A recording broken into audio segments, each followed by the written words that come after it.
అందరికీ నమస్కారం. రజాకార్.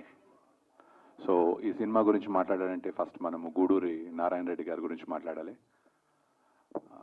సో నా కెరియర్లో one of the best passionate ప్రొడ్యూసర్ని చూసానంటే గూడూరు నారాయణ రెడ్డి గారు.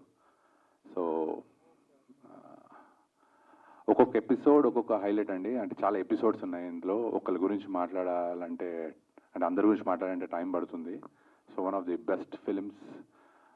తెలంగాణ గురించి అంటే నేను తెలంగాణలోనే పుట్టాను, కానీ తెలంగాణ ఇంత చరిత్ర ఉందని నాకు ఈ సినిమా చూసేవారికి తెలియదు.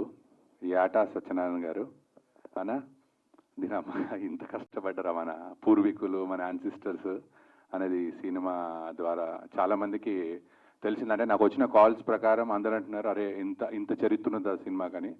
సో ఈ సినిమాను మీరు ఖచ్చితంగా థియేటర్లో చూడాల్సిందే, ఎందుకంటే ఇంత గొప్ప చరిత్ర గల సినిమా మన నెక్స్ట్ జనరేషన్స్ కూడా తెలియాలి. అలాగే ఈ సినిమాలో చేసిన ప్రతి actor was wonderful, especially Raj garu, you have done wonderful job sir. Indraja garu, so మీరు ఆ డైలాగ్ అది చెప్పొద్దు ఇక్కడ, బాగుంటుంది, గూస్ బంప్స్ వచ్చే dialogue. So one of the best characters of Indraja garu career. And అందరూ భీమ్స్ మొత్తం ప్రాణం పోశారు ఒక్కొక్క సీన్కి. So one of the best films. అలాగే స్టేజ్ మీద కూర్చున్న అందరికీ congratulations. Thank you very much. Thank you అండి, thank you so much. And Harishchandra garu ఇప్పుడు మాట్లాడతారు.